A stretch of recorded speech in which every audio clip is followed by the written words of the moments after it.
Namaste, Jai Sri Amma Bhagavan. I am PG Rathod from Mumbai. Since Amma Bhagavan have entered our life, we have witnessed innumerable miracles, but this one particularly was the turning point of my life.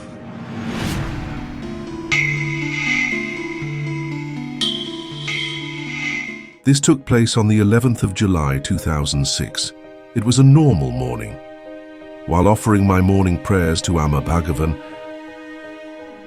I started weeping, remembering Amma Bhagavan, and left for my office later. My daughter fell ill that day, and I had to rush back home early than my regular office hours. I stayed at Borivali back then, and my workplace was at Churchgate. I used to commute by the local train. I took a 5:50 p.m. local train from Churchgate station. I boarded the train, kept my bag on the upper shelf, and sat on the third seat in the first-class compartment and started reading the newspaper. While our local train left Bandra station, I saw a big thunder-like thing accompanied by a loud sound. I didn't know what had happened before I could gain my consciousness. I could see every part of my body falling down like charcoal thrown into flames. As I was witnessing this, I was seeing that my life was ending. At that time, in that state, I called out to Sri Amma Bhagavan and asked that, why did this happen to me? Why did you do this to me? My wife and my kids are dependent on me. What would they do now without me? Even in that condition, I kept praying to them. I knew my body has burnt into pieces. My eyes were closed. When I opened my eyes, it was all smoke, followed by which I saw a very huge flash of light in front of my eyes. It was our beloved Sri Bhagavan standing in front of me.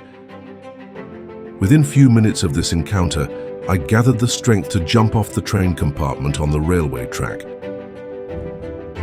As I stood there, I looked at my body. It was intact, but covered in bloodstains, looking at which I fell unconscious on the ground. It was a terrorist attack. Bomb blasts had taken place in the Mumbai Western Railways. A very kind man came rushing to help me. I asked him to check my phone in my pocket. My phone was still there, untouched, working. While all the phone connections were lost in the city at that point, mine was working perfectly fine. I drew an alphabet with my hand and told him to make a call. It was Jyoti, my niece, who stayed at Bandra, in that condition too. Sri Amma Bhagavan gave me the consciousness to make a call to a person who stayed around.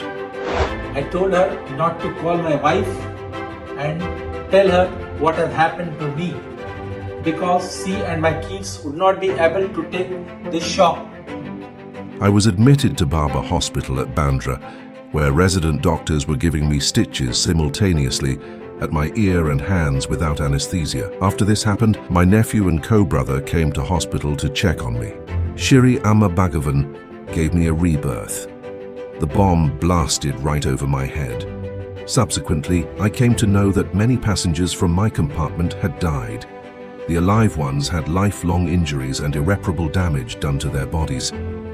Sri Amma Bhagavan saved me with injuries that healed within a month's time. I was dead and down to pieces, but Amma Bhagavan brought me back to life and gave me a rebirth. My life has never been the same since that day. Every moment feels like I am divinely protected by them. They have blessed us abundantly with everything more than we could ever ask for. And we have had innumerable miracles where they have protected our family from mishaps and have provided us with a protective shield. I owe my life to Sri Amma Bhagavan. I will forever be at their lotus feet, doing seva till my last breath. Thank you a million times, my dearest Sri Paramjyoti Amma Bhagavan, for making me witness the biggest miracle of my life and making the impossible possible. Forever your lotus feet.